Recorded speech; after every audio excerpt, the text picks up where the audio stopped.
पिछले वीडियो में आपने देखा था कि प्रश्नावली 3.5 के सवाल नंबर 2 का 2 हमने हल किया था। ठीक है, अब नेक्स्ट सवाल को हम हल करेंगे।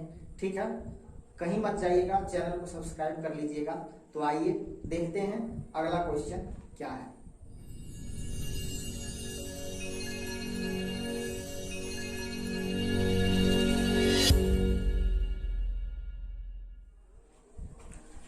तो देखिए अगला क्वेश्चन है कि निम्न रैखिक समीकरणों के युग्म को प्रतिस्थापन एवं वज्र गुणन विधि से हल कीजिए। ठीक है, प्रतिस्थापन और वज्र गुणन विधि से हल कीजिए।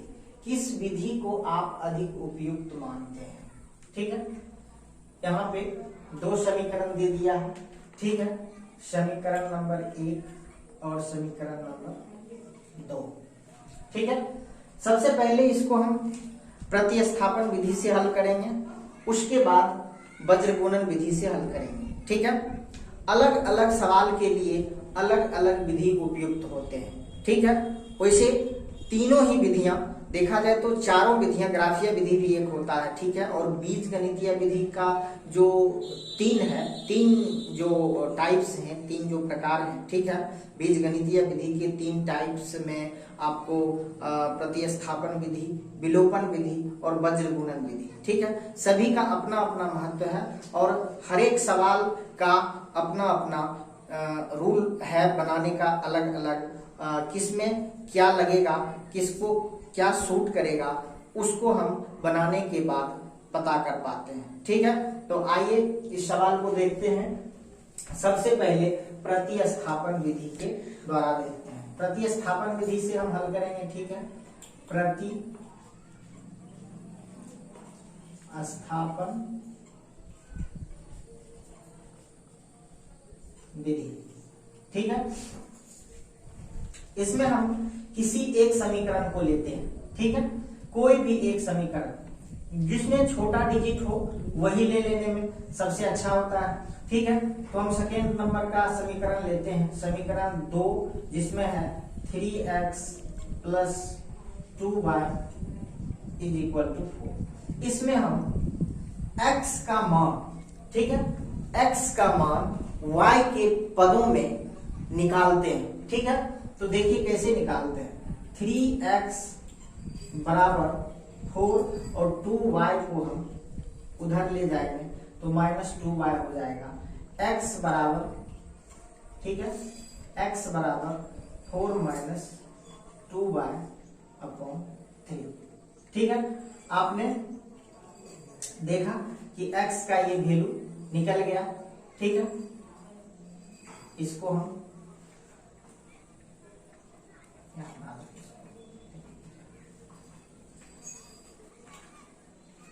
ठीक है, तो अब हम समीकरण 1 में जो x का वैल्यू है, ठीक है, उस x के वैल्यू के जगह पे हम जो ये वैल्यू निकाले हैं, ठीक है, ये वैल्यू जो हमें निकला है x का, ये वैल्यू जो y के पदों में है, ठीक है, उसको हम पुट करेंगे। ठीक है, तो सबसे पहले 8 x के जगह पे हम 4 - 2y/3 प्लस 5y = 9। ठीक है, अब इसको हम देखते हैं कि अब हमारे पास जो 2 चर वाले रैखिक समीकरण थे, जिसमें 2 चर था x और y, हमें इसमें देखते हैं कि केवल y रह गया है। अब इसको हम हल करेंगे। ठीक है, 8 × 4 = 32, 8 दूनी 16y/3 प्लस 5y 9। ठीक है, ये हो जाएगा 32 - 16y। इसका एलसीएम ले लेते हैं 3, तो ये ऊपर का वैसा ही रह जाएगा और ये 3 बचे 15y/9। ठीक है, अब ये 32 और ये -16 में से 15 चला गया तो केवल y बचा। ठीक है, 3 उधर चला जाएगा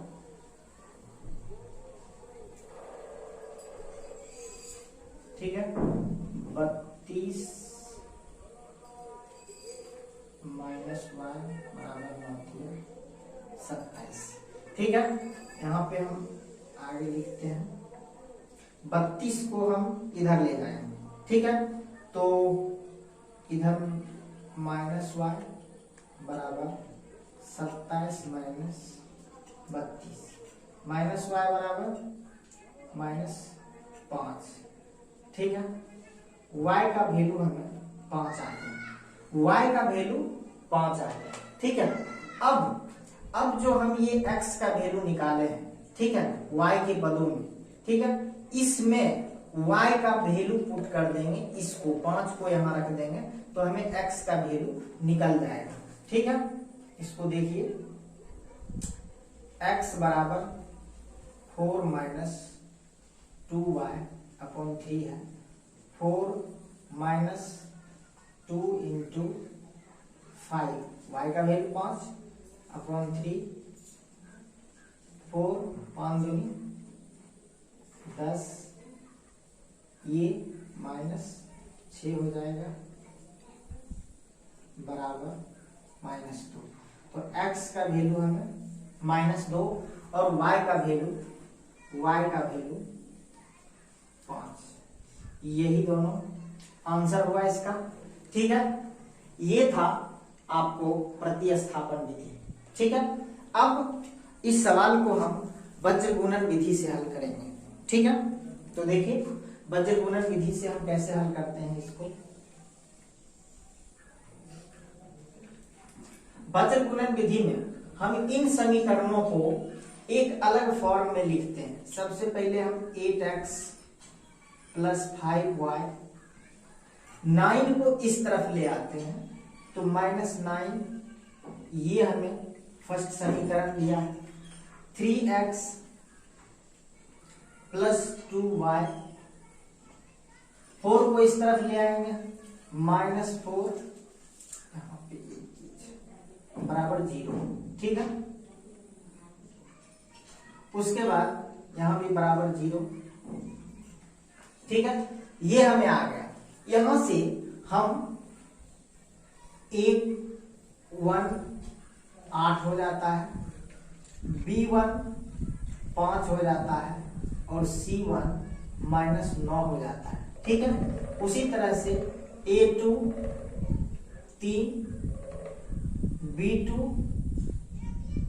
2 और C2 -4। ठीक है, अब इसको हम जानते हैं, जो फॉर्मूला में क्या होता है, B1 B2। ठीक है, उसके बाद C1 C2। ठीक है, हम इसको बार बार आपको इसलिए लिखवा रहे हैं ताकि आपको ये पूरी तरह से याद हो जाए, आप समझ जाए, और अगर आप कभी भूल भी जाए तो इस हिसाब से आप फॉर्मूला को क्रिएट कर सकें। ठीक है, अन्यथा इसको लिखने की कोई जरूरत नहीं, आप सीधा फॉर्मूला लिख सकते हैं। ठीक है, चलिए उसके बाद C के बाद फिर से हमें उलट A आएगा। ठीक है, और फिर हमें B आएगा। ठीक है, अब फॉर्मूला में क्या होता है, ये ऊपर x, ये ऊपर y, ये 1। ठीक है, तो हम देखते हैं x, उसका B1 C2 minus B2 C1 बराबर y, ये क्या हो जाएगा, C1 A2, C1 A2 minus C2 A1, C2 A1, और ये क्या हो जाएगा, A1 B2 minus A2 B1,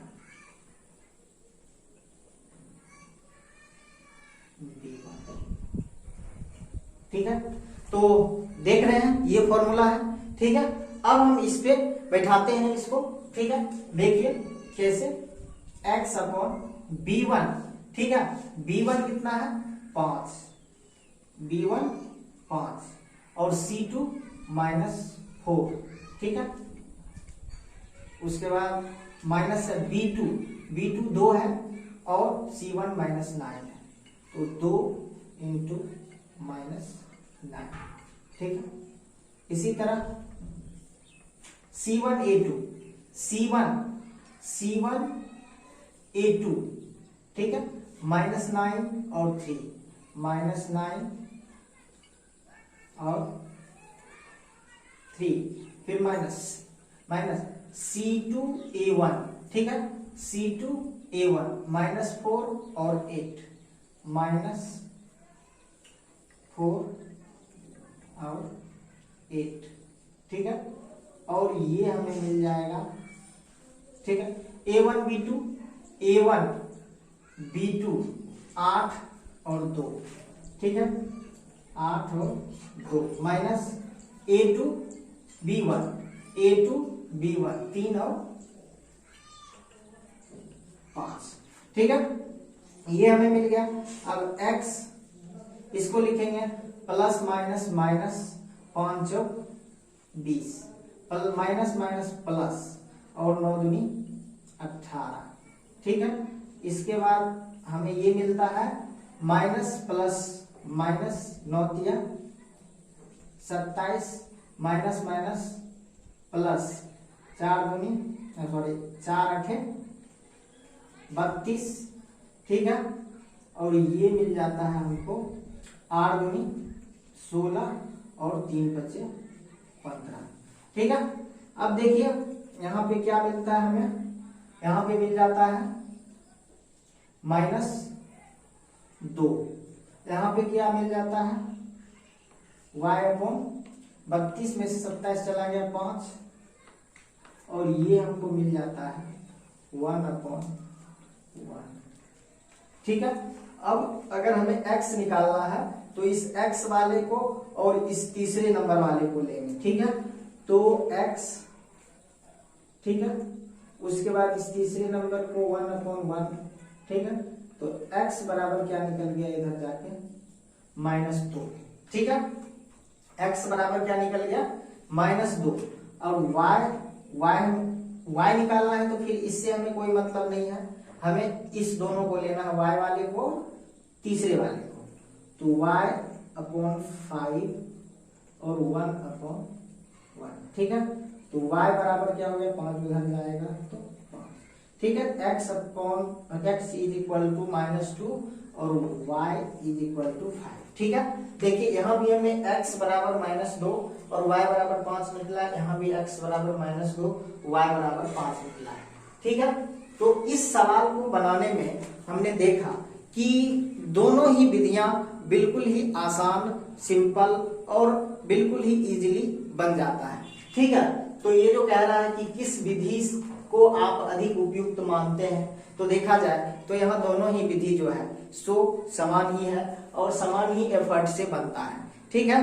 तो जो आपको आसान लगे उस विधि से आप बनाइए, ठीक है। लेकिन आपको सीखना सभी को है, याद रखना सभी को है, और सवाल यदि उसमें मेंशन किया रहता है कि आपको इसी विधि से बनाना है, कि आपको कभी पूछ देगा कि वज्र गुणन विधि से बनाइए, कभी प्रतिस्थापन विधि से बनाइए, तो आपको उस चीज को ध्यान में रख के सवाल को बनाना है, ठीक है। तो अब आते हैं फिर अगले सवाल पे अगले वीडियो में, ठीक है। तब तक के लिए धन्यवाद।